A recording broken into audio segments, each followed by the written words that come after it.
Hi. கடையெல்லாம் முடிஞ்சு உட்காந்துருக்கேன்.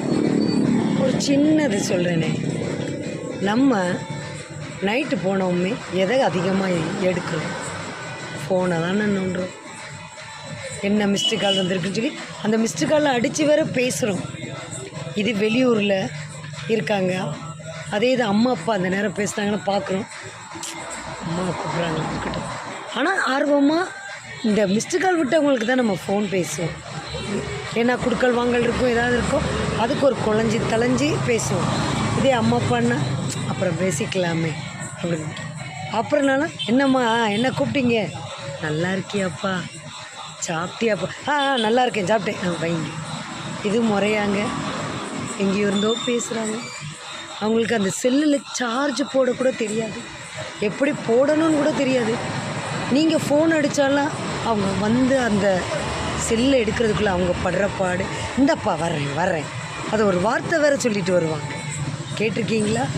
கஸ்டமர் வராங்க, கொஞ்சம் வர்றேன், போயிடாதீங்க இங்கே, இந்த வரேன்ப்பான்னு நம்மளுக்குள்ளே அவங்க சொல்லிகிட்டே போய் அந்த ஃபோனை, ஏன்னா அவங்களுக்கு கை கால் வலி, உடம்பு வலி எல்லாமே இருக்கும்.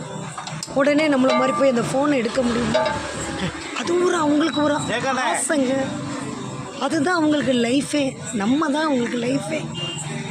ஆனால் நம்ம அதை அசால்ட்டாக எடுப்போம். அவங்களுக்கு அதை நீங்கள் பேசுகிறீங்கன்னு அன்றைக்கி ஃபுல்லாக அவ்வளோ ஒரு சந்தோஷம். சில நேரம் என்ன செய்வாங்கன்னா, அந்த செல்லில் சார்ஜ் போடக்கூட அவங்களுக்கு தெரியாதுங்க.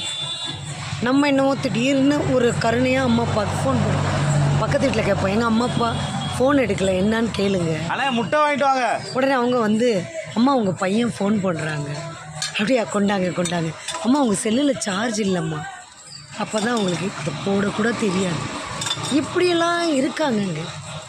ஏன்னா முதல் இதே நம்மளுக்கு அவங்க தாங்க. அந்த ஒரு அன்பான வார்த்தைகள், பாசமாக பேசுகிறது தான். வேறு என்ன கேட்க போகிறாங்க அவங்க நம்மக்கிட்ட? அன்பான வார்த்தைகள், ஒரு அரவணைப்பு. மகன் பேசிட்டான பக்கத்து வீட்டில், என் மகன் இப்போ தான் பேசினான் வச்சான், இது அவங்களுக்கு ஒரு சந்தோஷங்க. இதை நம்ம கொடுக்குறதுல என்ன வந்துடுது? நம்ம மற்றவங்கக்கிட்ட நடித்து குழஞ்சி பேசுகிறது. நம்ம பெத்த தாய் தப்பு எங்கேயோ நம்ம வேலை பார்க்குறோம், டெல்லி, மும்பை, அங்கே அவங்க ஊரில் இருப்பாங்க. நீங்கள் செய்கிறத தான் உங்கள் பிள்ளைங்க பார்க்குங்க. ஓ, இவங்க இப்படி நடக்கிறாங்களேன்னு நம்மளுக்கும் வயசாகும், அதை நினைக்கணும். அவங்கள மாதிரி வயசாகாமல் இருக்குமா? நம்மளுக்கும் அதே வயசு தான் ஆகும். நம்ம பிள்ளைகளும் நம்மளை பார்த்து அதே தான் செய்யுங்க. புரிஞ்சுக்கோங்க தயவு